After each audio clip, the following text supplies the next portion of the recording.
It's a treat to finally meet you. I'll meet you soon. We'll both be in the same room, same cupboard. In the flesh. We're not being in the same cupboard. I know what you're like now. I'm not going anywhere near a cupboard near you. That what was it? That brass eye, the paedophile one, where there's a guy dressed as a school walking down the street. Oh, wow. Wow. One That's of like- the best episodes ever.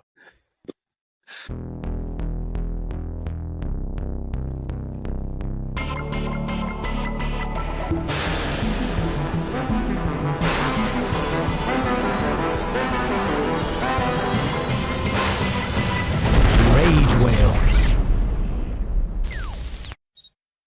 Welcome to episode 91 with our special guest Daniel Pitts, who is a photographer, videographer, and has a background in graphic design. We discuss his creative journey, his passion projects, fitness, music, nostalgic movies, bizarre TV shows, and a future exciting collaboration. By the way, I don't know what. Before we even start, Daniel, what do you call James? What's his name when you speak to him? I try to avoid it generally, but when I have to, then it's James. But I always knew him as Munden from college. We normally just have a safety word. Yeah, but I Just know go from he has there. got multiple names where he he just has to flee and create a new life for himself. So Munden is how I knew him originally. Yeah, so yeah, he's Munden to us, but we couldn't call him Munden on this podcast because it sounds bloody weird. So we had to kick back to James. So I know you got Tang and all sorts of shit, James. was he on the run then? A little bit like, Enemy of the State, where he's coming to go under different aliases. Yeah, but just around Hampshire and Wiltshire. Yeah. I keep it local. Keep it in the SP. Nice. It's not quite as intense as Enemy of the State. Enemy of the borough. County. Enemy of the county. Yeah. You might catch me in Enham some days. Yeah, the Test Valley are after him currently. Right. Nice. Well, welcome. This is episode 91, and we have a special guest with us today, Daniel Pitts, who is fantastic, and I don't say this lightly, an incredible photographer. How are you doing? Yeah, good actually. Just back from a job now. I was going to say you just came back. What were you up to? So today's one was just there's a local gym to me, and they just wanted some video and photos to promote on social media. Nice. Yeah. I was going to ask how did you like I think you may or may not know, I can't remember. So Drew's does acting and writing and poetry. Me and James both do photography on the sides. You got a picture behind your head, haven't you? Me? No, you, Kev. Behind your head's one of your photos, isn't it? Yeah, well, Is that Dallas Green? that's Dallas Green, yeah. But yeah, so I was just going to say, what got you? How long have you been doing it, and what got you into it? Because I've seen your stuff for ages. Yeah. So I started at college, and I only picked photography because I don't know if so when you pick a course, I did multimedia because I was interested in graphic design, and they say to become a full-time student, you need to pick another course basically, and I picked photography because it felt like it went with it. Wasn't great, and sort of after college, that was sort of it. I didn't pick up a camera much, and then where I was from, we thought it'd be funny to do like a joke topless male calendar for charity. Yeah. Like no one was in shape. We were all sort of 18, 19, awful physiques, and then we just sort of took took photos, and that sort of got me back into it. So topless men was the start. Incidentally, that's how Drew got into acting. Well, it was more bottomless, but yeah. But I like that as well, because it is the cliche, like when you're young, like 20-year-old getting into photography, without sounding, I can't say this without sounding creepy. I don't think I was, and I definitely don't think I am. But as soon as you pick up a camera and you want to take photos of people, it's usually people of the opposite sex, and taking photos of women and stuff like that, and doing sort of glamour type stuff. Yeah. And I remember seeing your stuff early on, and it was definitely like bodybuilders and like it's just what came to me really. Like some people do have a set style and they always do a certain thing. I think throughout my sort of history of doing shoots, I've always done different things. Like I've always been open to trying product photography. I've done cars recently, and I like the variety. I don't think I'd want to keep doing the same thing all the time. And actually, as well, in the industry, I know that photographers that just do glamour and women, they do tend to be older and overweight men. I'm going to pigeonhole a whole sector of photography, You're but not yeah, wrong, though, thank you. and it's a bit suspicious. I wonder what their motives are if the money's good. But I'm open, yeah, topless men. That it's Well, worked for me. the way I saw your photography is like you've cornered a niche because not many people go down that route, and I thought you're probably getting paid better than the women shooters as well. To be honest, because Yeah. sorry, shooting photo shoot, yeah. Yeah, I think times have it definitely changed a lot. I think with the rise of Instagram, because when we first started, that Instagram wasn't a thing as such. So you put your photos on Facebook, and I can't remember, there was another website as well where you would put work. MySpace, No, MySpace. It was called. It was for photos DeviantArt? only. Oh, DeviantArt? Tumblr, It Tumblr? might have been Tumblr or Pick something. and Flickr.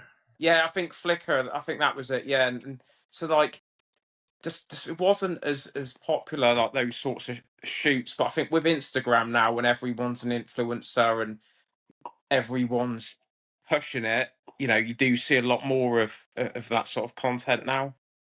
Well, you're kind of a double-edged sword, though, aren't you? Because you got your graphic design. That was the first stuff I used to see of yours, and we kind of knew each other probably all them, Yeah. 12 years ago or something. You were doing like caricatures of like, I don't know, I think I saw on a WWE page or something, and then you've done like caricatures. And then obviously you've done all your like logos for businesses. So you can do like the photos, the videos, and you can do their logo design, you can do their social media, Yeah, you so can do like everything. Yeah. You could call me a triple threat. Yeah, it's a term from the acting. TLC Sing, match. act, and dance. Triple threat. Yeah. Yeah, so I think because I did start off with graphic design, went into photography, and then more recently, probably the last 8 to 10 years, gone into like videos through actually working with Echo Tape was the first sort of local band to us. I did a music video for them and they paid me with a pack of chocolate bars. So that Wow. was Blue Right Band, wasn't it? yeah, it was, and it was a very low budget video, but actually it was all right looking back on it. I hope they were Snickers, man. Otherwise, that's like No, That was they Blue were. Right Bands. Yeah, blue ribbons, yeah, Yep. the biscuits. yeah. Food So shape. yeah, it's all right. I accepted it. It's times are tough. Bastards. Well, that's it. Like James was saying, like the graphic design, I think that's what sets your stuff apart because you're taking really good photos early on, but they always had like some neon stuff going on, or like you could tell there was studio lighting involved. Like even when you're on set, like if you're shooting in a gym, most people would just use what they've got around you, but you've clearly brought lighting with you, or you've done amazing post production on it because it feels and looks like there's really, really good lighting. Yeah, I He's think actually got definitely. several migrants that he takes around to shoots with him and Yeah, like threatens them. well, you So need a team. But I think a lot of photographers, and I've spoke to some before, and I've always tried to share my knowledge. It's good to use natural lighting where possible, but actually, you get to some environments, and you get to a gym or something. If it's really dark, like no matter how good you are, you're going to be hard pressed to get like some nice shots. So if you have extra lighting that you can bring in and have it there, then it's only going to benefit you. And like you don't, because I do a lot of stuff for weddings, and sometimes you don't know. You're going into a venue, you don't know how dark it's going to be, especially a lot of these barns. And more recently, I've started taking a lot more light in, even to weddings. Get on for the dance floors and for speeches, just to up the quality of what I can bring. So that's one thing I'd always recommend to a photographer is to look at the lighting as well side of things. But as you know, with films, perfecting lighting and getting that right is such a game changer. But it's a whole skill set within itself, which I think I'm all right. I'm not too bad, but there's still loads to learn. Well, that's what I was going to just jump in and say. It's almost like you kind of have like a kind of cinematographer's mindset, even though you're doing stills photography. You're setting up the space, like as in you're painting with light, like a DP would do. Do you know what I mean? Yeah, it's that you have to take on when you do. It's a sort of a blessing and a curse when you do photography, video, all that. You're taking on so many different roles, and like even like sound production, like you mic someone up, and the sound design of when you're editing the videos, adding little bits in sometimes, and it's on a film. You know, there's 10, 20 different people doing all these different bits that you have to know It's a a little one-man bit band. of. Yeah, I was speaking to a freelance film editor the other day, and he was saying the exact thing you just said. He's like, now they want you to do the videography, the sound, the storyboards, the directing, and then the editing, and then post production. It's like, whoa, hang on, I'm just an editor. Like, I'm not a magician. Like, what do you yeah. want from me? And you almost can't get the gig unless you can do, like you're saying, unless you're a one-man band and you have the ability to do all those things. They're just going to be like, oh, we'll find someone that can do it. It's like, do you want to stick a broom up my ass and I'll do the floor as well? Like,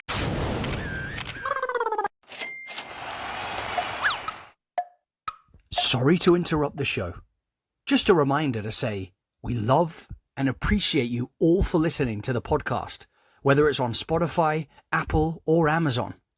Don't forget to subscribe, rate, follow, as this really helps us continue to progress and improve the content and keeps us making these fun episodes for you guys. Oh, we're also on these things called Instagram and TikTok. You can follow us there too, as we share short, funny reels on the reg that you can share with friends if you like. Now, back to the mayhem. Yeah, because I think it's also with people trying to save money and people trying to grow and improve their skill set. If there's someone out there who's good, who can do it, that's going to set them apart. But it also might set the expectation. So then someone goes, "Well, the last guy we work with, he did this, and that," and you're having everyone's having to sort of up their game. Yeah, they'll be like, well, we gave him a Heineken and a Twix. And you're like, well, Yeah. I want actually paying, Wait, 2 man. seconds. Like, Kev, did you just throw a cat on a shelf? Yeah. he always does that, dude. I did see that, didn't I? You threw a cat on a shelf. But James, you say that like that's never happened. That happens in almost every other episode. But it looked like it got some height on that one. Yeah. Yeah, man. She started to dig into my hand, so I had to launch a little bit. Fair enough. So do you? Where's Aries tonight? He's currently. Oh, Look busy. at him. He's got a bone. Oi, oi. Oh, Yeah, so he's behaving at the moment. He's got a massive, lovely head. Yeah, he's all Kev's right. got a weird thing with animals, so you don't want to get him. I'm glad he said the head and not the other part though, because Kevin's normally. Do you take like a second shooter when you do weddings? Because that's got to be the toughest gig, right? No, so I do it by myself. I've You're insane. if they pay for someone extra, I would. But it's got to the point now where I sort of listed all the risks that could go wrong. If the lens goes wrong, what can I do? Camera. So I've pretty much got a fail safe for all of them, other than me dying. I think so. If the camera goes, That'd be a terrible wedding. Can I just say that would be the worst wedding? It's like everything was fine until the camera guy died. Like, Yeah. They'd also like bittersweet be like, "Oh, it's so sad he died, but my fucking wedding photos." Like, yeah, you'll just see him. I'll be lying on the floor there, rummaging in the camera bag to get the oh, it's memory really, really cards out. sad. But are we going to get the photos? Yeah, where's that SD card? Like, can we call an ambulance? It's like, hang on, I just want to check. Oh, that one's actually quite good. Actually, look at that one. Yeah, so it's a very high pressure job, but like and no matter how many you do, there's always that sort of nervy element of you want to get it right, you don't want to miss like a moment. I think the worst moment I've had, I was filming or getting ready to set up for the speeches. So we were in this venue and it was split into two rooms. There was a bar room and there was a room set up for the meal. Now, every wedding I've ever done, the speeches have always happened at the tables around the meal. So I was setting up my second camera there, had all the mics ready to sort of attach. And all of a sudden, I heard like a commotion in the bar area and they'd started the speeches. So I've had to run in. I couldn't mic the groom up. And I didn't have time to get the gimbal or tripod, so I'm there holding the camera for like 40 minutes, as close as my chest as possible. And luckily, the sound wasn't too bad, and the footage, it wasn't it's not award winning, but it was that the couple was happy with it. But that's probably one of my biggest wedding nightmares that I've had. I've touched wood, I haven't really lost anything. Or actually, no, saying that, I bought a brand new computer for video editing, and it crashed within a month. Ooh. And I thought I'd nearly lost a couple's wedding, but luckily had the files on the SD, so I was able to. Was that the one you punched the screen? No, I didn't. Did I punch a screen? I remember vividly seeing a clip of you going annoyed with a computer, punching the thing, and then cutting to you the clip in like Curry's or something, buying a new one or Oh something yeah, no, stupid like that. that was a joke. That was when my laptop broke. Oh, That was That's it was clickbait, already James. broke. That's clickbait, and it works. Good work. it did work. Yeah, but yeah, no, weddings are definitely high pressure. But like I said, other than me dying, I've eliminated most risks. Well, I was going to say that there's definitely a lot more jobs for being a wedding photographer than a funeral one, because it's a completely different concept. Imagine being a funeral photographer. What the hell? Just Yeah, Imagine if you're doing Wait, a wait. wedding. let me get the mic. Everyone's just somber in black clothes. and it's Imagine like being raining. the wedding though, and you're like 15 minutes in, the wedding's just started. You're 2 hours out of bed, right? Brilliant. Does anyone have any reason why they shouldn't? Yeah, me. You're like, and I'm done for the day. Quick, there's easy couple of grand, and we're going home. Nice. And it's not even a wedding. I see what you did there. I did see like a video clip. You've probably all seen it, where the photographer is walking backwards with the groom and bride, and he falls into a water fountain, and his camera goes in, ruins it, and the bride and groom lift him up, and everything's fucked. yeah, And the whole wedding's ruined. yeah. That's bad admin. I have walked into things, but luckily not Fountain. a pond or anything like the fountain yet. I can tell you something for free now, Kev. I shot a wedding last week for some friends, so I did it for them. And I said specifically, when they're coming out of the wedding, there was like a little turn and a walk back. So can someone just hold the gate open for me at the wedding gate? And I was walking back, nice, getting loads of shots. One job, thought throwing confetti was more important. Right, one, threw the confetti all in my face, so I couldn't see.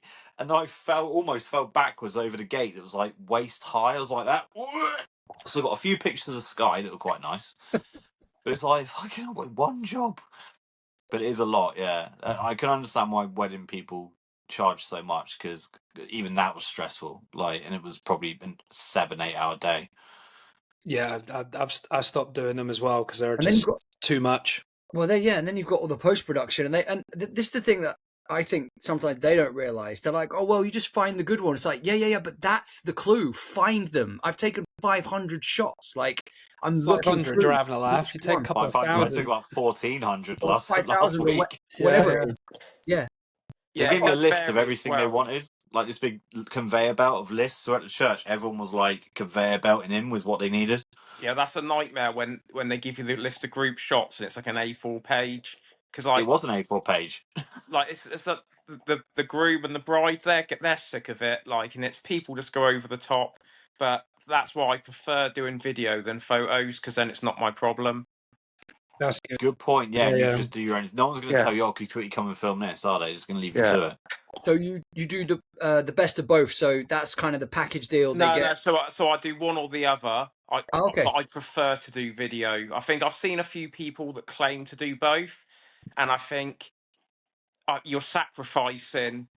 Like, I saw this one guy, and he's trying too hard. Like, he had one camera like filming like to a strap or something, and then another one taking photos. And I think to do that all day, it's too much work. You just don't need to be trying that hard. Just get someone else to do it. Yeah. Because you're risking missing a big moment because you're messing about like with two cameras. Also, Yeah. there's only one first kiss, and there's only one like sign of the thing. There's only one of so many things. You There's only one can't ring as do well. both. Like But the the Yeah. one other ring. thing as well that's There's different only with one ring. Yeah. the different thing with video and photo is essentially, yes, you're trying to frame a lot of the shots the same, but the difference with video is the movement. So like moving, like panning around and orbiting and doing all those bits and pulling in, and like when they're going for a kiss and you're walking back. So that you need to just focus on that and getting them nice and smooth and cinematic. Whereas if you're trying to take photos as well, it's just too much. Also, with photos, you have a kind of cheat mode that you can kind of position yourself in a way you have a good zoom, you can be there. Yeah. Whereas video, you have to kind of be moving and doing stuff. Yeah, I think a lot of the Like- time the movement's essential. It gives it a nice flow.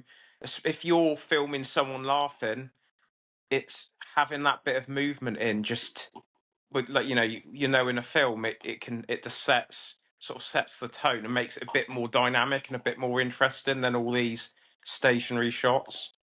Yeah, I've never been a fan of doing them photos where people just stood in a row looking at you, like the passport shots. It's like I'd rather take a picture of someone like joking or laughing, or them taking a selfie on their Plus, phone, there's or always like someone whatever. like screwing their face up or blinking or something like that. If you have a group shot, They're also just like, anyone can do it. You could give a child, like, put this at the wedding I was at the other day. I gave the kids who were like 7 the camera and got them to take a couple of the group photos. Just showed them how to do it, and it's just pressing the button. You're not doing anything. You're not creating Yeah, anything. I think with the group ones, it's the skill you need there is organising people, because it's like herding sheep sometimes, getting everyone to look your way, because you've got, say, 90%, but then the gran on the end's looking at auntie, and then it's like, You're texting all someone. look this God, way. yeah. Put your phone down. But the Yeah. best stuff is like if you're shooting friends, like like I said, most of the stuff I've done are friend stuff because it's not some. You're a professional, like I do on this. I've been doing on the side. So like with weddings, Does a lot on the side, don't you, Kev? I don't do it unless it's like a friend, but I've stopped doing that as well. But when it gets to party time, I have, like James said, you set the camera up. It's not just pressing a button, as we all know, but you at least get the camera set up with flash and stuff. I've given it to not quite a toddler, like a 10-year-old, like the groom's, like. Can we clip niece. that bit? I've not given it to a toddler, but I've given it to a 10-year-old. Just that clip would be brilliant. And I've let him touch my tool and play Again. with it as long as he wants. And the best results of the night is what that 10-year-old's done to me. But that kid has taken like a bunch of funny photos and some of the best shots of the night, because That the police shouldn't play see. up to the kid and like love it. But everyone's relaxed and fun. You're taking stupid shots, and that's the shots they tend to hang up, apart from the one shot of. Yeah, I think a lot of the time, and it's similar with video, the fun stuff is what looks good. So like you could film every guest with a straight face. So when you're editing together for video, you've got a nice song, and if people aren't smiling and laughing, it looks like everyone's having a shit time. Because all these stern faces, and it just doesn't work. So like you learn that and sometimes I've been hovering on someone's face. I could see them, and like you're waiting for them to crack a smile or laugh, and then you record it and then move on, and then you try to get like or most guests, and then because when you patch them together and edit them together, it just looks like everyone's smiling, laughing, and it's. If you put the wrong music over that, if you put like the Death March or something, it'd be a complete different video, wouldn't it? Do you Just have all like these miserable faces. I've got ringtones for both you sorted. When Pitts rings me now, it's going to be like, I'm just going to hover over your face. Do you have a back catalogue of jokes that you kind of tell people, like if they're like really serious? So I generally try to blend for most of the shots. I'll try and be behind the scenes, zoomed in on their like a conversation, and often you can sort of tell if someone's about to go or if the conversation looks like it's one where people are going to be laughing. A bit like a David Attenborough show where you're hidden behind the plants, just like filming people. Yeah, essentially, because you don't want people to know you're there, because often if they know you're there, a lot of time until they've had a few drinks, they're going to be sort of on edge and uncomfortable. Like once you've had drinks, people always stop and can you take a photo? And I'm like, I'm video. Yeah, like, that's a common one. Or people just stop into pose, and it's like, this is a video. And you've just caught a woman saying, "Oh, the bride's dress looks ugly, doesn't it?" And you're like, "Fuck." Yeah, and I like, because when I mic the groom up often, like before the ceremony and the speeches, but sometimes it can be 10, 20 minutes before the actual event itself, and I don't listen to any of them. I just get Can you imagine? Oh, mate, can you remember but what you did last there night? could be some crackers on there. Yeah, he's having second thoughts. He's like, Like, mate, she I should can't probably ever go. find out. Have She you booked can't that ever flight? find I've got to out. get out of there. I've got to get out of there. But yeah, no, generally, if one of the prompts which works quite well with a couple to get them laughing is you take them off to do the private stuff of them two posing. If you tell the groom to whisper something naughty in the bride's ear or dirty, and then that often gets them laughing. And All right. you know, again, that's the sort of shots that look good on camera. Or if you tell them you're getting paid in blue ribbon biscuits, they might laugh as well. Yeah, and they think they're getting a great deal. Yeah, they're like, you just set the camera. You're like, this is the blue ribbon biscuit mode. This is what you're getting. But you know, part of the deal is sweet carts. It's written into my contract. Nice, You know, it's first pass at the sweet cart. nice, Oh yeah. nice. If there's no Chocolate fountain jazzies, and I'm all that out. kind of stuff. I was going to say, what's the craziest like wedding you've been to? Because I've seen stuff online where like there's like WWF, like the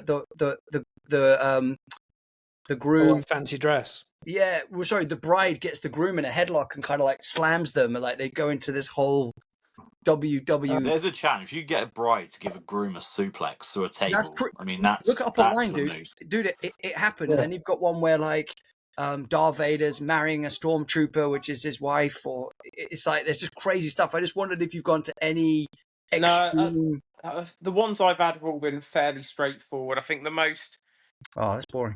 Yeah, the most outrageous thing I've had is the bride and groom had a little trip on a helicopter. Okay, That's other than that, yeah, there's. it's like a Lord of the Rings one would be cool. Can you imagine like they've set the place up so it's like hobbits and everyone's got hairy feet and like big ears or something, and like Yeah, it would be fun ring. to do a fancy dress one. Yeah, but man. I guess it's finding the couples, and they're not that common. Yeah, that's a shame. And then the Would it groom be fun is to like hang out with those sort of people though? Really? the groom could be like Gollum, and then he's got like a split personality when he's trying to give the wife the ring. My precious, no, it's mine. Like, Can you that'd be really imagine funny. those people that thought we're going to get married and we're going to dress like Lord of the Rings? Yay! It's like, oh, Jesus. Yeah, it happens though, man. It's out there. It's good stuff. Yeah, the truth I is. got a question. Dan, we had a guy called Aaron Green a couple of months ago who is a videographer? Cinematographer. But he does filming as well, doesn't he? He doesn't just do like the cinematography. He does Was it. He does everything. It's cameraman, everything, yeah. He Was he on directs Cluedo? Yeah, he's in an Africa or somewhere, or somewhere He random. does adverts. But he's done like music McDonald's, videos. Snoop Dogg, like Eminem, all that sort of stuff. Yeah. Have you ever thought about getting into that and getting yourself up on Jib, whatever it's called, and going down maybe at a Nickelback concert or something? Yeah. What would you want to film? I don't know. I think the thing is, how I got into stuff was a lot of it was self-taught, and I do a lot of. I guess that's more like the classically trained uni route, I would imagine, and helping I don't out know on if Aaron films. was he though? He went to Ravensbourne College as a cinematographer. Yeah. Things though, if you've got the skills, does it really matter where they came from? No. True. I think if you can showcase the ability to do it, then yeah, I don't think it matters. Like if you had a good show reel. Well, your show reel's amazing. Yeah. Well, this is what I was going to say. That's what Aaron said. Aaron said it's not people hide behind the expensive technology, but you can do great work with your eyes. It's all about the artistry behind the shot. Also, let's not. Dan's shit costs a lot of money. No, I'm not. Yeah, I try to back up. So there's a project that I want to do. So as you know, as a creative, you're paid. You know, primarily the jobs I do are the ones I get paid for. But every now and then, I like to set myself a challenge.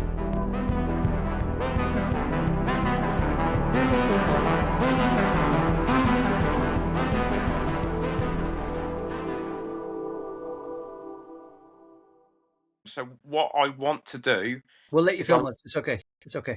Yeah, I want to create a 10-minute film, but split into 10 1-minute shorts that come together to make a short film. So there's this charity that I've done some work for called Reorg before, or Brief, and they're a military-based, like ex-military charity, and they do jiu-jitsu for veterans.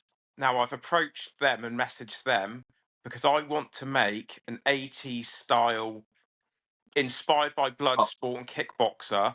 What about Kung Fury? A 10-minute short but it's basically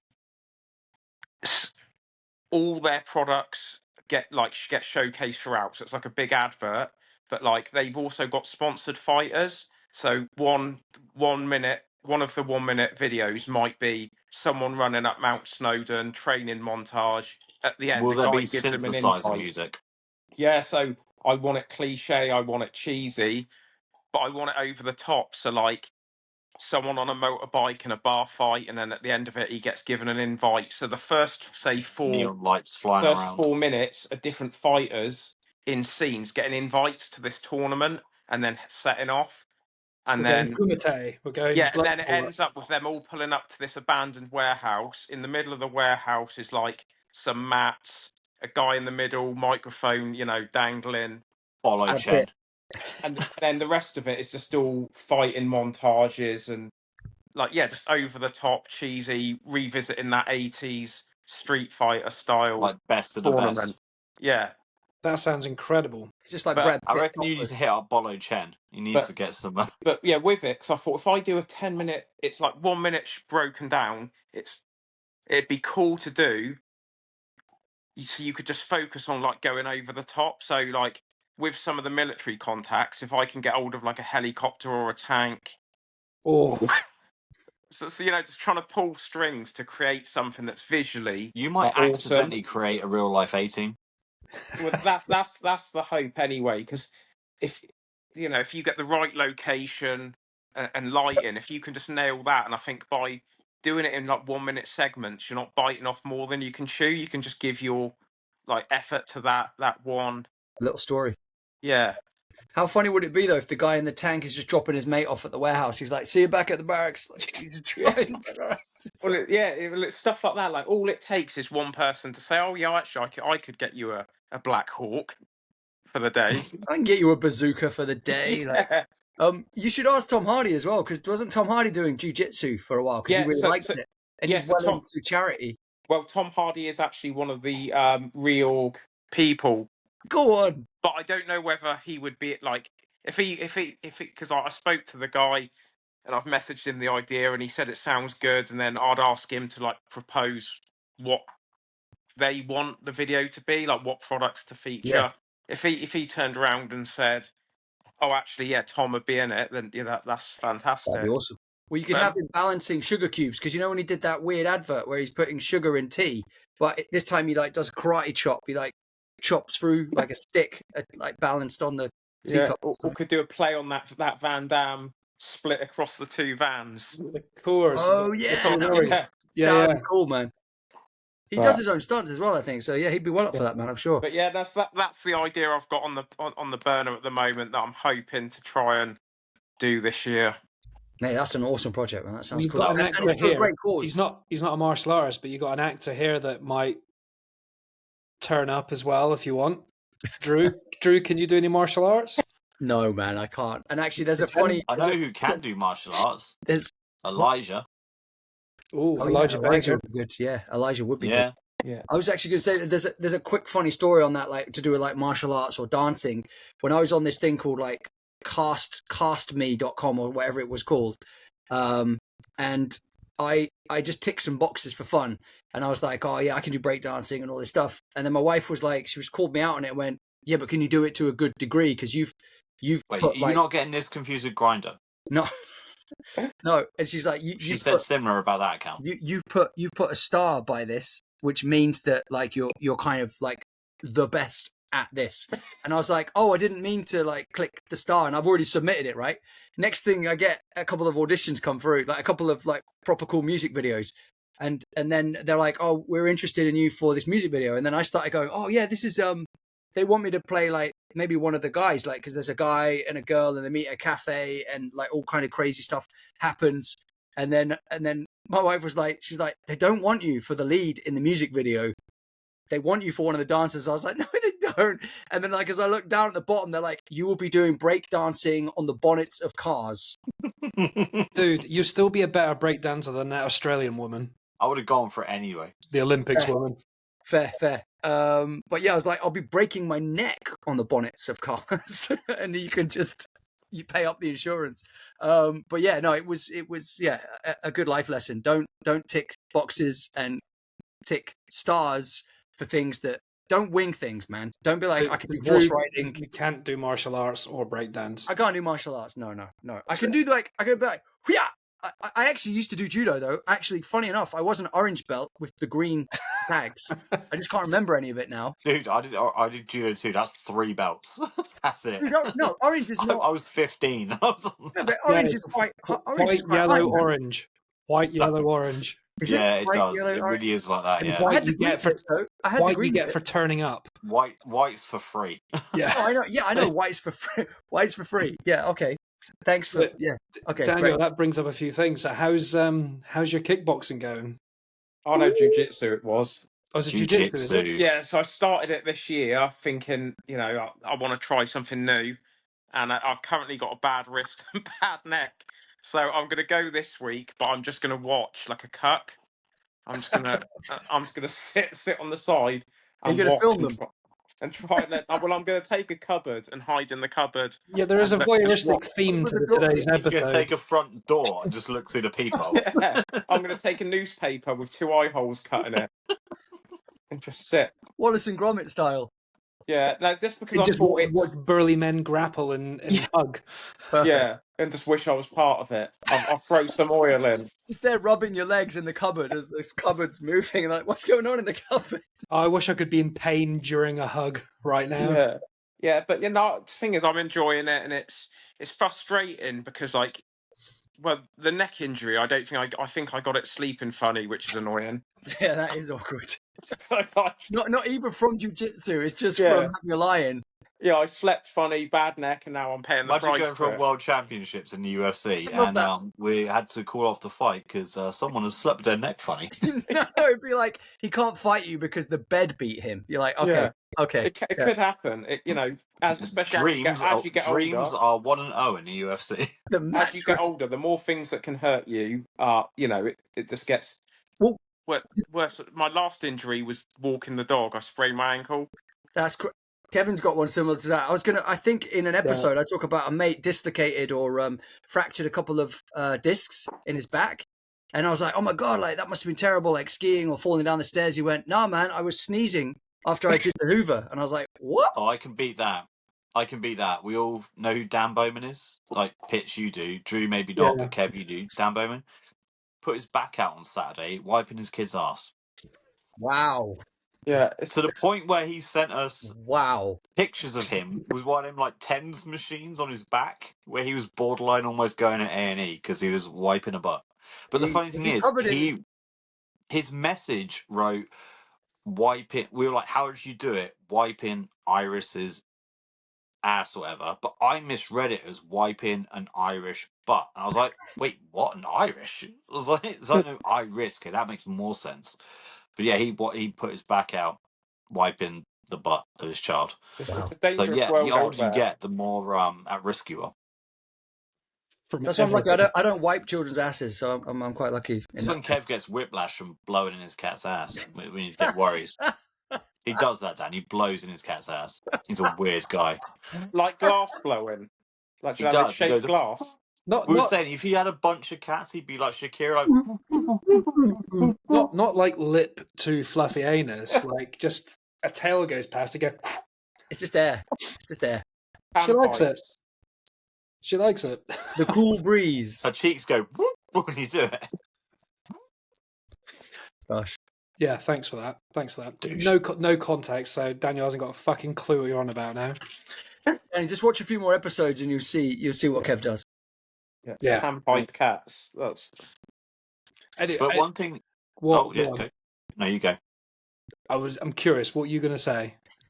I was going to ask Pitts more about his future plans. He's going to get into like movies and TV and all that sort of stuff. Because you've got the ability. Clearly got the ability. Yeah, to be honest, I'd be interested in working on a short film. Like if someone was putting one together, I think it'd be quite cool to be part of it, the creative process. But yeah, I'm open to whatever pays me at the moment. I think your idea of doing that short is probably a good idea because you've clearly got the talent, and like we say, like when you're a creative, whether you're an actor, photographer, musician, it's not about your qualifications. It's about, the proof's in the pudding. Can you do the job? You don't have to have a degree or the best equipment, but in that sense, if you do a show reel of some videos of actual people acting or some action or something, cut that together, that's a brilliant thing to have. I know a producer, and she works with lots of videographers and cinematographers and stuff as well. So I would definitely like tag you up, even if it is. I used to do lots of work on film shoots, just being the stills photographer, but I don't have time to do that because just got a normal job now. So, but they're always looking for someone. She messaged me all the time, and I just say no all the time. Yeah, So well, I think it's like a proof of concept. So a few times in the past, I've always done free jobs. Like I'll be like, oh, I'd love to do, I don't know, photo of someone boxing or something like that. I think one of them was I wanted to take photos in an arcade once, like a games arcade. yeah, that's cool. And so you set these little projects up yourself, and oftentimes you do get work from them because people will see it. But, oh, that's cool. Can I have something similar or Yeah, things? I think doing these. I think it's important as a creative to always have your hand in your own little personal projects if you can find the time, to do things things you enjoy. I think that's when you lose passion, isn't it? If you're just Yeah, doing jobs for jobs, it's not like you're passionate about the wedding sort of stuff as well, which, because if you're just doing photos, you might get bored, but because you're doing video, yeah, there's more to it. And I think you've got that creative side and the passion, which is good. But the second you stop doing things that you enjoy, that's when you sort of lose interest in the profession. But yeah. And I think it's like in life though as well. Like if you're not doing any hobby, or you might not be a creative person, but I think you've got to go out for your meals, go to the cinema, go. I think a lot of people get lost and bogged down in work, and they don't go and do the things that they once enjoyed. And you've got to find time for it.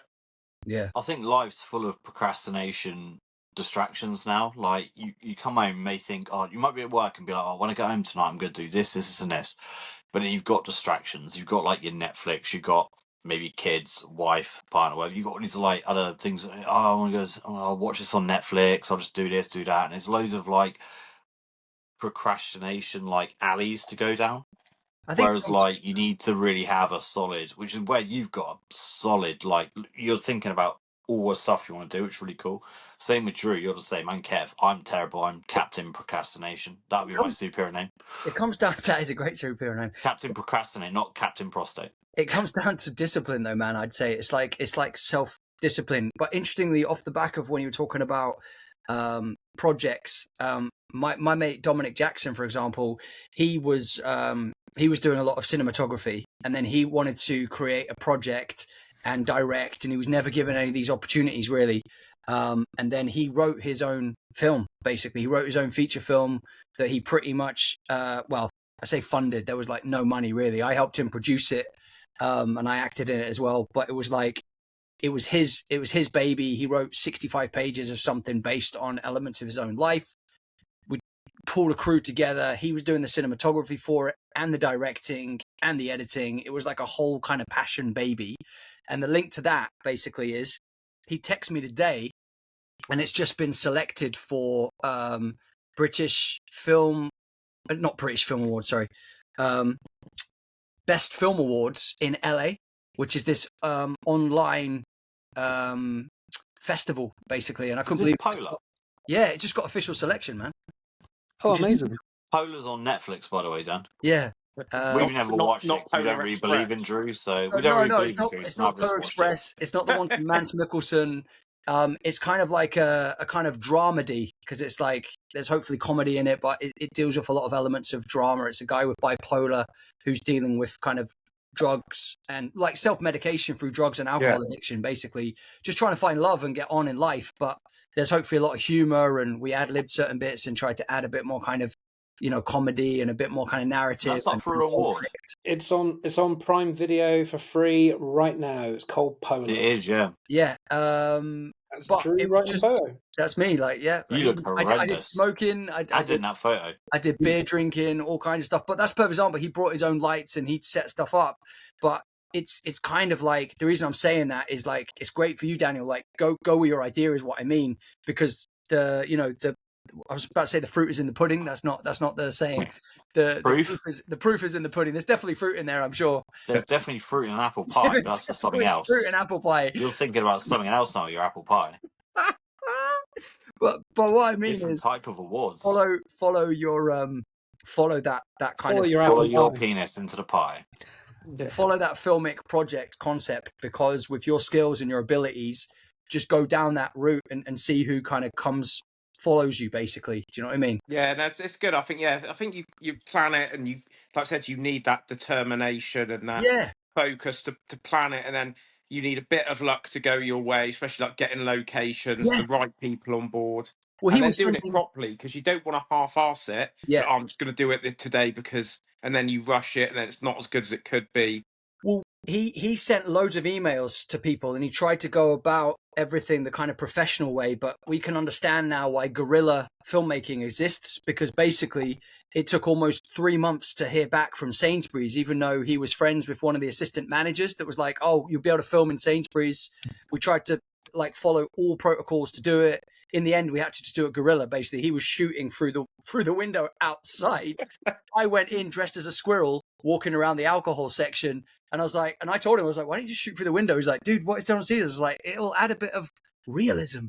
And then that's how we got away with it. And then we filmed on I'm the going to watch underground. this after we finish. We filmed on the underground, and loads of, like, the funniest thing though, this is the craziest thing. I'm dressed head to toe as a giant fucking squirrel in a squirrel onesie, and people are looking at me like it's just a normal day. Like, it's just like, yeah, it's just squirrels all the time on the underground.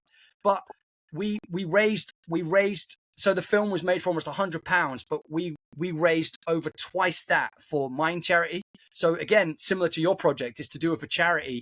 And it kind of started opening up people about mental health, depression, bipolar disorders, and all kinds of things, man. So it's hopefully done a lot more good, really. So yeah, man. Shall we talk about movies?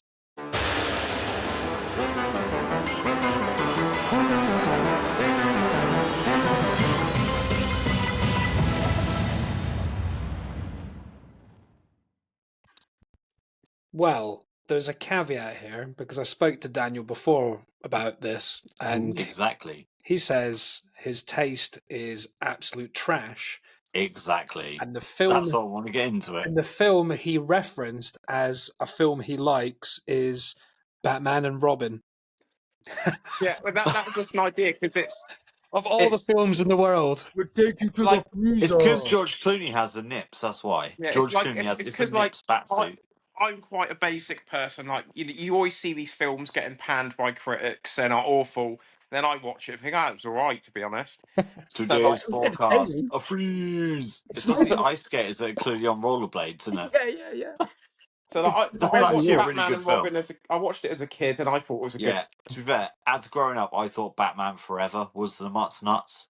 But the Bane in Batman and Robin is mental. Like, it gets popped up. It's really cool. Yeah, but it's definitely got no gravitas compared to the way Hardy does it. Like, it's just obviously one's cartoonish and the other one. one. That's what I mean. You've got Poison Ivy with like the fake lips, and it's crazy. It's crazy. But what's the fact that they have blatant rollerbladers on ice is like the thing for me on the whole film. Yeah, but they're on ice. They're clearly on wheels. That was my favorite part. You got George Clooney sliding down the ice, and then he flies off this chute, and then my favourite part is where they have that one scene where he turns in the batsuit, and it clearly just shows the nip. It's like ching, ching, ching, ching. It shows the nips from the front. Nip. You guys remember this too much. Daniel, what's your favourite part of this movie that you probably can't remember? No, well, I don't remember much of it. I just remember enjoying it as a child, but it's widely regarded as awful. Yeah, so, like, it's a great Arnie film where he has a catchphrase. That's his thing. He's like, today's forecast, a freeze. That's like his. I'm more of a TV series person. Like, I will watch films. I like Magnum PI. So I've got an app which I used when I was younger, I used to track what TV shows I watched on a spreadsheet and what episode I was on, what day they were released. Jesus. But there's an app now that does it for you. And I looked at it, and I've watched over 12,000 episodes that if I watched everything again back to back, I'd need like, I can't remember what it was, something silly like 17 months and 21 days without like back to back TV shows. What Wow. program? So what are you enjoying at the moment? What Out TV episode. stuff? Yeah, so the app's called TV Showtime, and actually now I think it allows you to put films on it. So you can, if you watch a film, you can score it, put TV shows, and it tells you what episode's coming up next or where you're at. And it's quite The funny useful. thing with TV episodes now, it's not like a weekly occurrence, is it? It's like a series will come out. You can watch it all in a Well, one. it depends you as can well, binge because it.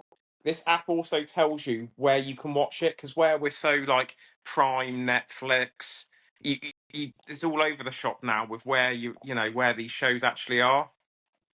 Like Yeah. gone are the days where you watch a program, be like, "That's really cool."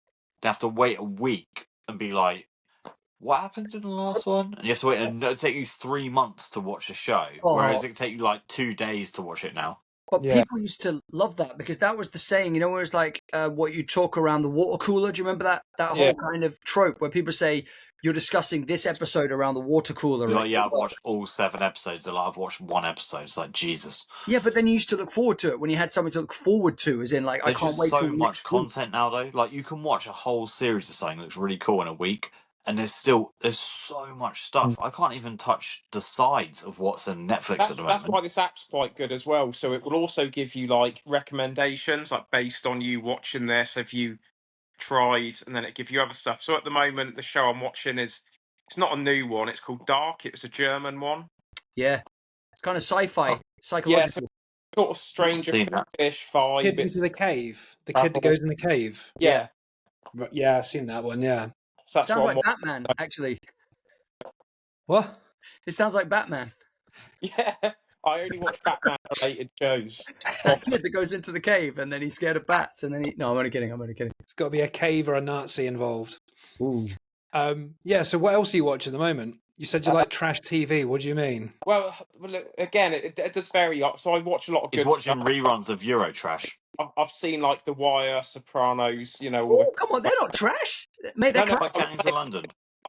I've seen them, but I'm also happy to watch like Arrow and Okay. I love Arrow. Arrow's amazing. all the And show. Thunderbirds. The I'm show sorry, Arrow is amazing. this week. But yeah, well, actually, I've watched a lot of shows. One of my favourites is Banshee. Yes, mate. That's good. That's the dude That is good. that plays The albino Homelander. guy in prison. The guy Yeah. who plays Homelander, right? Yeah. Yeah. I used to love Yeah, that. and what's his name? Anthony Anthony Starr. Anthony Anthony something. Starr. That's it, Yeah. Do you know he auditioned to be Bond before Daniel Craig? He would have been great. He did audition to be Bond before Craig. He would have been great. He's very I've charismatic. never heard of this Banshee. Yeah, Have you not? It's like a weird kind of like It's cowboy brilliant. thing, but it's really quite messed Oh, up. I see what Anthony Starr looks like in it. I've seen clips of him in that. Can you remember police outfit. Oz, the Australian prison drama? It's kind of like an American version of that. Yeah, See, so when you said it's trash about- TV, I thought you were going to be like those reality Geordie TV. Shore. things. Oh yeah, no, not that trash. Love Island. Yeah, Love Island. You'd be like, Yeah, that's what I I thought you were love going to Arrow. say. Love Island, Arrow's season amazing. 3, episode 11. No, I don't know. So, who knows? No. So that's not too I bad. started watching something new yesterday, actually, that I got weirdly addicted to because I put it on because I thought, I'm just doing some other stuff. I was hooked. Your It's neighbour, called Apple Cider. Bake on. was it your neighbour's Ring doorbell cam? Yeah, Hacked apart from into that. it. Apart from that, yeah, but I'm the one that goes in their house. It was called Apple Cider Vinegar on Netflix. Yeah, I saw that. I've not seen it, but I've seen that it's coming on there. It's basically the premise is there's a girl that gets cancer, and it's based. Netflix have learned their lesson clearly That because sounds great. no, Netflix have learned their lesson clearly because you know how Baby Ranger, they said based on true stories, they got sued. This one says this is kind of based on somewhat true stories that may have been people that actually. It's like some really weird, like sort of Wow. thing about it. Kind of is based on a true story. It's based about this girl that gets cancer, goes to this like weird retreat, and then ends up selling this book on how she cured her cancer with doing all these weird drinks and that. But turns out she actually didn't. She was scamming everyone. Whoa. But it also follows a second girl that believed her first thing and then thought she'd invent that she did have cancer, and then did this whole recipe thing to get rid of it to scam her friends. So basically, it's about two people that are like genuinely scamming people at the same time. It is really interesting, Wow. and it's both. They are. I googled it. They are both people that actually existed, but they've obviously like Milk coerced it the to be the same storyline. time. Have you Yeah, heard of but a they're man called? both a-holes. But the first girl that had the cancer was like, oh no, I do this whole like holistic thing. She actually died like 4 years later of cancer because it didn't work. And the other girl got busted because she lied about having like brain cancer. So yeah, but neither of them ended out well. But it's quite interesting. Have you heard of a comedian called Nathan himself? I think that's his No, name. Right. So no. one of the funniest TV sketches or scenes I've seen. It's done in the style of like a magician, like doing a trick, and it's this guy, and he's tied up, and there's a machine connected to his trousers that is going to pull his trousers and boxers down if he doesn't escape out of these chains. But here's the catch: in front of a studio audience featuring children. So the minute he does it, he exposes himself to children, which is a crime, and there's a policeman there waiting to arrest him. Wow. The stakes are high. Like it's a comedy, like it is a comedy, but I saw it pop up on Instagram recently, but people were thinking it was like a person genuinely doing it. It's like a magic trick. That's Is that hilarious. Nathan Fielder? Yeah. Yeah, that guy. That's Yeah, hilarious. so like I haven't seen Yeah. much of it, but that's one of the only clips I see. But it's just like so outrageous and funny, that sketch. If I if like you that could sort of watch stuff though. it, That's so funny. He does mad shit. He's got a show on Prime that's like 10 years old, and every episode is completely different, and it's just him. I can't even describe what he does. Like Daniel said, it's just weird shit that he does. He does a program called The Rehearsal, and what I can't even describe it. He gives people a chance to rehearse for their own lives in a world where nothing ever works out as expected. So he takes people, rehearses a scenario, then brings other people in and records it, and then keeps doing it. Does it like 100 times till they get it right. It's just that like it sounds shit when I'm describing it, but it is yeah, hilarious. Can you remember Balls of Steel, where that like really bad magician who was like really good? Yeah. He'd be like put himself in stupid situations. He'd like tie himself to his bed, or there was a bed sheet tied above him with an iron that was plugged in on the bed sheet, and he'd be like, "Dad, Dad, quick!" His dad would have to get up. But what are you doing? And the iron would burn through the bed sheet, like land on his chest and stuff. It's like, what are you doing? yeah. Or he'd like set himself on fire in a bin, or like hang himself on live TV. It's more a What is jackass wrong with people? than There's some Yeah, bizarre it was on a TV out Balls of there. Steel. that's I just can't Um, remember what the shit. guy's name was, there was a but he was hilarious. But that was that Balls of Steel program was amazing. Do you ever used to watch it, Drew? Alex Yeah, Zane and moments. Mark Dolan was in it. That was they used to have the annoying devil. I remember one episode where he'd go into a car park at night and paint a disabled sign on every single car parking spot. Yeah, And then he'd film the cars going in, just driving around all these like car parking things, just going out the other side. crazy. Did you watch anything like Traitors? Is that something anyone's watched here? No, No. No. See, I No, thought it was in there. I thought it was in there when Dan was no, saying Kevin, about no, trash no, TV. yeah. no. I just when I mean trash TV, I mean the stuff that the critics pan and I that they like don't. watching Mr. Beast games. That was quite good. Yeah. Yeah. Mr. Beast hasn't finished, by the way. Still not finished. No one's won that 5 million. I watched all of them. They're out weekly, and 2 weeks Oh. ago the 9th episode came out, and then this week the final didn't come out. So I don't know when it's coming out. But yeah, almost there. Anyway, I was going to say to Daniel as well, how was the Papa Roach gig?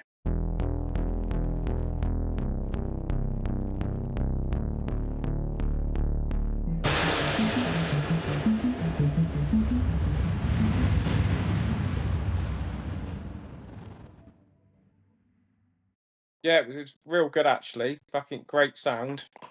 Because I heard that they did nostalgia, like they did Yeah. like So there was near the end, they did a bit of a medley, which was like a Corn Blind, Limp Bizkit break stuff. I think it was Deftones and a System. Like they did all the intros from and then went into Last Resort. Oh yeah, this is my last resort. Yeah. Dun, dun, That's dun, good. dun. But yeah, going to see Marilyn Manson next Friday. He's Oh, dodged is anyone going to try and get tickets to the Aussie gig? Nah, I'm away that weekend. No. I've seen What them you before. picked? You going to try and get tickets to that? It's potentially. got But, everyone who's everyone is there. yeah, it'd be hard to get. No, well, apparently you could. Well, we at work we've been offered the box seats are from 750 down to 500 per person, down to 250. So I reckon the gate tickets will be about 80 minimum to 150. No, they'll all be over 100. There's no way you're getting anything for You a reckon? Because we can get box for 250. Yeah, Or that. VIP, sorry, for 250. I mean, it's good if you're into that. I'd rather But be in the it will crowd. sell out instantly, won't it? It'll be like split second sellout. But like, I was just about like Papa Roach and stuff. I forget, like, I always forget how old Papa Roach How are. amazing they were. Because What, they, 2002, 2003? yeah, but I count them as like new metal rather than like old school stuff. But the age we are, the first things that got me into metal was Slipknot and Papa Roach in like For 2001. me, it was Linkin Park, Limp Bizkit, Papa Roach, Slipknot. But the That song, Linkin Park Early album, Hybrid 2000s. Theory, was Yeah. similar time as the Infest album, Papa Roach. Yep. yeah, because I heard the song Infest on a mix CD from Metal Hammer. So I Yeah. haven't even heard Last Resort yet, just the song Infested, which is epic, just that track one. And that was one of the first songs I heard that got me into metal, which Yeah. Well, first band I ever saw live was Limp Bizkit doing the Chocolate Starfish tour with Godsmack supporting them. That was the first ever band I saw And hot live. dog flavored water. They I didn't know what so that was that the was first band first gig I ever went to. I was meant to go to Puff Daddy beforehand, but he cancelled. So in the last 5 minutes, just to recap, you've mentioned P. Diddy and Daniel's mentioned Marilyn Manson. Yeah, well, Marilyn Manson's dodged the bullet, hasn't he? So there's that spell where he sort of laid low for a bit. He got potentially cancelled, but his new album and tour. Yeah, It's pretty good, so we forgive him. no, he got cleared a few weeks ago of Did he? any wrongdoing, or people dropped the charges, or they were paid off. But he's not been criminally charged for any inappropriate touching, even though he probably did. But I think they have Rammstein singers on the chopping block as well, Ernie, at the moment. Oh God! Well, to be fair, everyone in that Till industry Lindemann. would be. Yeah. So Till Lindemann, what's he done? Set Yeah. fire to someone? No, I don't know. I just think there's loads of charges against him. But Rammstein, I mean, if the charges were arson, I'd be like, yeah, probably. yeah, they do love their fire. Yeah. But that Till Lindemann set fire to a local Londis. It's like, oh, Jesus. that new Marilyn Manson song that came out a couple of months ago is brilliant. Is it Turn My White Flag Red or something? And it's got the guitarist from Code Orange. She's in his band, so they've brought in a female guitarist to his band. Brave. It's very good. Drew's like, Sorry. who are these people? What are you talking about? Then, well, last time I saw him, actually, it was when he busted his leg, so he was in a wheelchair, and they brought Johnny Depp out on guitar Oh, nice. Oh wow. for one Yeah. or two songs. He smacked Amber Heard, then went backstage, And shat the bed. cut his finger off. Well, Marilyn Manson's always been hit and miss, because I saw him like in the 2000s where he was epic, and then he got a bit complacent in in the teens, whenever you call them, the tens. He got complacent in the Yeah. teens. Yeah, that's not great phrasing, but about 10 years ago I saw him and he was shit, and then I saw him at a festival and he was really good again. So he's a bit hit and miss sometimes, but He went into acting as well, didn't he? He's been in a few shows. yeah, Sons of Anarchy, I think he was in. he's done a few things, hasn't he? And always looking normal, which I think Yeah, it throws you off. he looks more terrifying normal, I think. Like, he looks appropriate dressed the way he is. But oh yeah, I was going to say then. So before we let you go and stuff, are you all right for time? Do you have to wrap off? Danny, I just followed you. Sorry, man. That's right. Bing. I've got 3 accounts. Which one have you gone for? Oh, I sent him the photography one. He went Oh for your yeah, grinder one. I've got a wedding one. I've got one if you want to hire me to watch you and your partner have sex while I hide in the cupboard, and then I've got a just a normal photography and video one. I want And links to all of these. and the You hiding know in the he's not going to cupboards admit is which one he subscribed to. the hiding in the cupboards is normal You one. know he's not going to admit to one he Day to subscribed day. to and paid for the 1 year subscription. The cupboard just reminds Plus me of that premium song package. by I Believe I Can Fly. What was that rapper guy? R. Kelly. R. Kelly. Yeah, was that one called In the Cupboard? You need to watch the R. Kelly videos. The guy's a comedy genius. Fuck's sake. Well. So, James likes P. Diddy and thinks R. Kelly's a genius. A comedy genius. It's Oh, irrelevant. what's the name of this episode? Is it pedophiles and famous people? No. No, it's called Why Isn't James There? Because I'm removing him from the entire episode. Just start it off with Thanos clicking his fingers, and then James just goes. He just turned into evaporate. Jesus Christ. You're hard work, young man. Right. Right. So that's all the boys. I was gonna say He did, yeah. Jake. I do have a question, but before that question, I was gonna say go back to photography for a second. What is actually your favorite thing, taking away the video side of things, on the photography side? What's your favorite thing? Is it people, weddings? I Midgets. think it would generally probably be people, but cool Muscles. scenarios. So if you were to like the one I quite enjoyed last year was there's a guy who had an Impala. And I asked, I've never done like car photography before, so I said, can I take some shots of your car? And took some photos of the car, but then him and the car as well. So it's almost like that lifestyle portrait sort of thing. Oh, that's nice. Yeah. Nice. Do you think up when you think of like concepts like that? Is it just that's come to you, or do you try and think of a reason to photograph someone that's interesting by having a meaning behind it before you approach them, or are you just going, "Oh, that's kind of cool," and just see what you can get from it? I'd like to say there was a big artistic and good reason, but often not. It's just I think that looks good. Let's do that. Let's have a play. But that's do it. a fireman as well, and you could have them topless and holding their hose and sliding down a pole. Yeah, but that'd be really atmospheric, man. Can you imagine that? You could get your lights. Atmospheric's the wrong word. I don't know. But now often I just think, I'd like to see going. something that inspires me and think, oh, that looks cool. I'd like to do something similar, or I just might see a location and be like, oh, that'd be cool to shoot, and then I think, what would suit there, or something like that. Because I think as well, that's sometimes probably the most creative thing, isn't it? Rather than, obviously, like you say, you've got to have a plan or a concept or an idea or a thought process of some sort, even if it's a little one.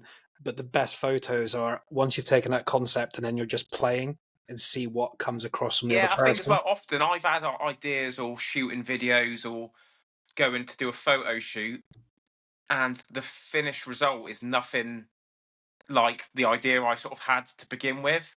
Sometimes it evolves and adapts. You have an idea of, say, a lighting setup you want to try, or something like that, and then by the time you've set it up and started shooting, it's sort of different.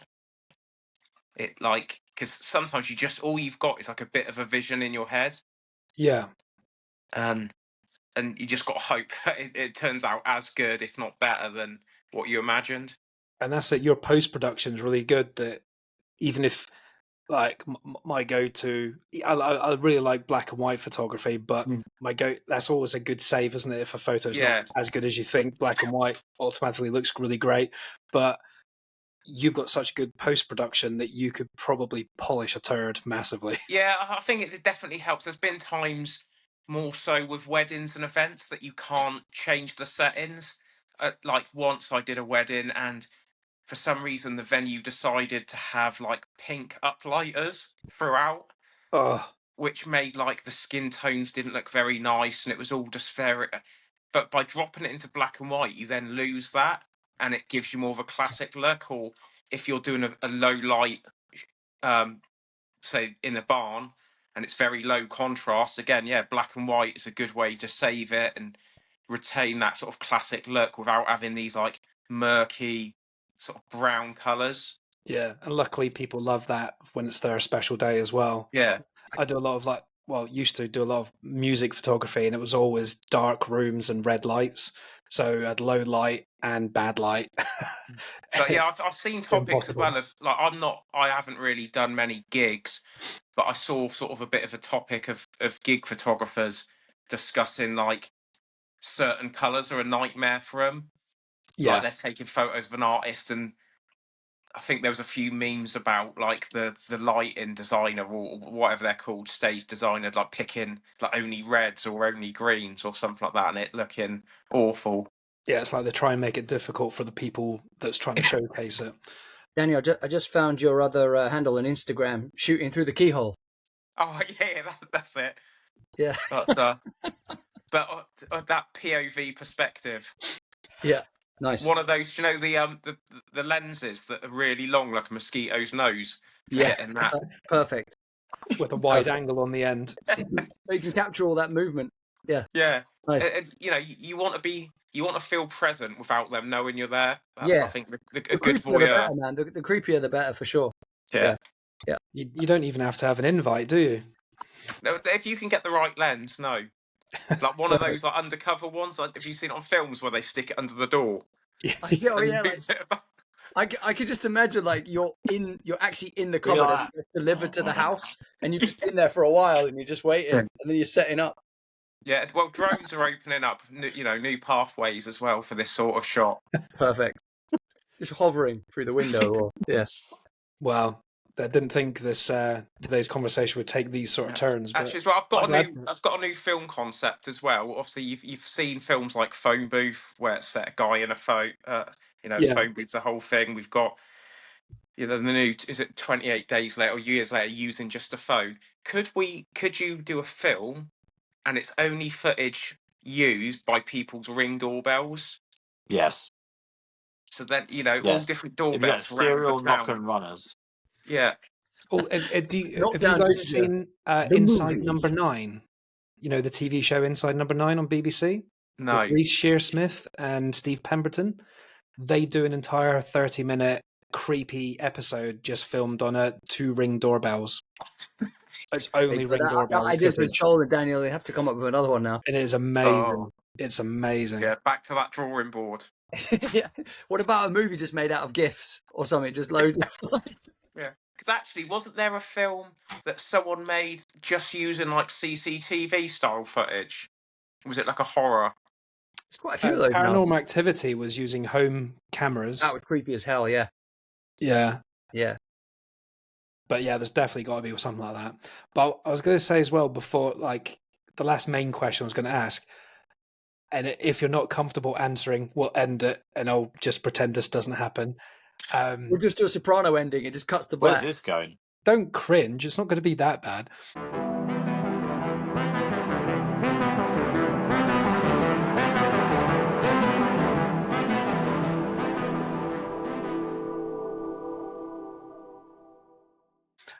How would you feel about sometime in the future taking photographs of 3 muscular-bound, handsome men?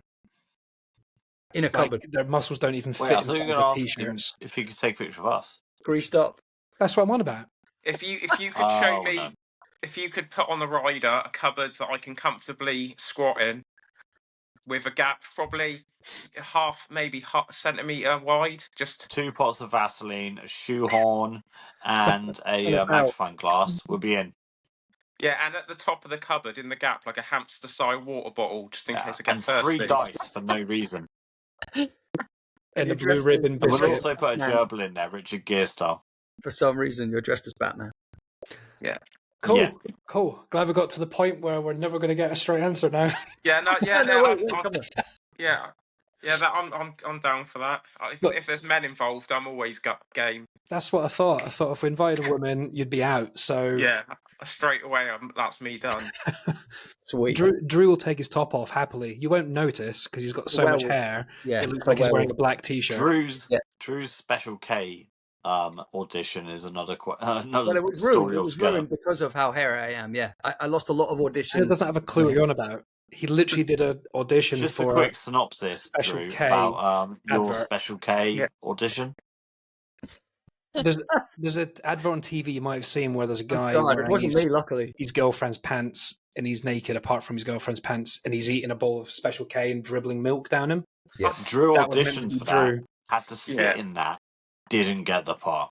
I think it was crunching if up they liked cornflakes. him, could they have asked you to shave it or wax it off? If That was the issue. It was I think milk that's the on problem. I hairy think they chest. thought It that was horrible. probably very expensive, but also, yeah, because the association, and I said the association with hair falling into a bowl of cereal is, so they yeah. Drew, sort of removed it like Henry Cavill's moustache in Superman. Oh, yeah. Drew, you know you're a niche. You know you can get like dirty magazines of just hairy men chest people.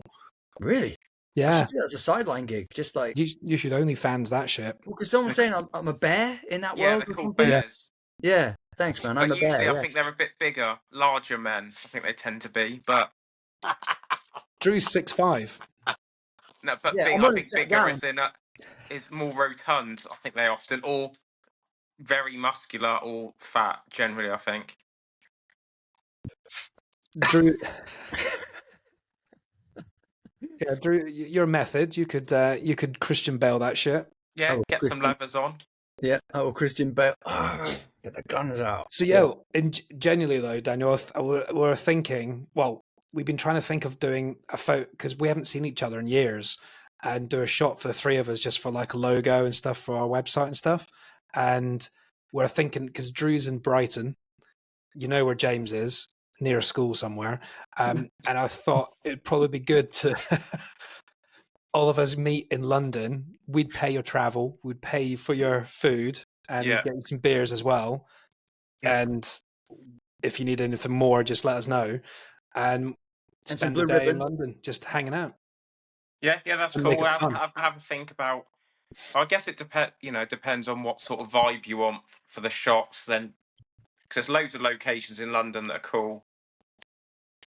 Well, just kind of simple and natural, nothing too over the top. It'd be good to, we were thinking about in a cinema, but that could also be a little bit too cliche. So just simple backdrops or in a tube station somewhere. Over So a victim's body, that'd be quite good. London. Yeah. Isn't there famous like movie statues now in Leicester Square? Like there's a bench and there's like famous.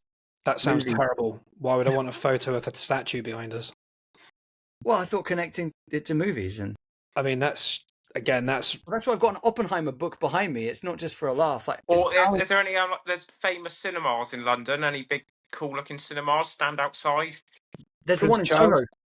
Prince Charles, boom. Yeah, Prince Charles. And then Look- we could edit the writing on the top to have your podcast name rather than Ooh. whatever film's on. Oh, come on, man. I think shot from Right. outside is probably better than inside, Yeah. isn't it? With because that's the Prince Charles in Soho in Chinatown. They've got the actual old school writing. China. Yeah. China. Yeah, That's him doing a Trump impression. China. well, maybe we'll have a chat, figure out some times, and send it to you and see if you're free. If you're free, then we'll book it in. Yeah, sounds good. Nice one, nice Easy one, leg. amazing. James Thank can you. go back on the run now from the government. Enemy of the county. Yeah. I'm surprised James has lasted this long. To be fair, in life in general, That's what she said. That I'm doesn't make joking. They're sense. normally unconscious, so it doesn't matter. Another thing I have to delete. Wait, this ended right. Anyway, thank you very much for joining us, Daniel. China. Oh, for fuck's sake, he's off now. It honestly was a treat. This is all evidence for the for your lawyer to need or whatever. Lawyer up. I'm glad we briefly got to see Aries as well. He's he's about somewhere with his bone. Oi. all right. Well, don't go anywhere. I'll press stop. Just stay there for a second to make sure it all loads Yeah. up. Thanks And for coming yeah, on, dude. Really appreciate yeah. your time. Thanks again. It's a treat to finally meet you. Yeah, no worries. Well, I'll meet you soon. We'll both be in the same room, same cupboard. In the flesh. We're not being in the same cupboard. I know what you're like now. I'm not going anywhere near a cupboard near you. That what was it? That brass eye the paedophile one where there's a guy dressed as a school walking down the street. Oh wow, wow. One That's of like the best episodes ever. Brass eye Okay. is amazing. I was going to say, were you a fan of the game Sardines? You know, where you find a cupboard and you have to hide, and then loads of people find you and join you and just No, keep. never heard of But that that. was your Uncle Stephen. His house burnt down. Yeah. That's another Inside Number 9. If you guys haven't watched Inside Number Guys, 9, it's put like that game. comedy, Yeah. 30-minute episodes. It's Guys, funny. you've got to at a house party. You've got to play Sardines. It's by Legal Gentlemen, guys, and the first episode they do is Sardines, and it's It loads of doesn't need comedians. brass eye. No, mate, it is the funniest. No, I mean that obviously sounds hilarious, but the idea that at a house party everyone has to hide somewhere, and then when you find one person or something, you then have to hide with them, and then it's as many people keep building up, and you try not to laugh Until like the last 20 one finds you. 20 of you in a cupboard, and everyone's like, and every time the door opens, like there's like 20 eyeballs looking at you, and they're like, come join us, there's no room. Sardines. It's a great game. Play it, kids. Or adults. This has been Rage Whale. Thanks for hanging out with us. We hope you had a whale of a time.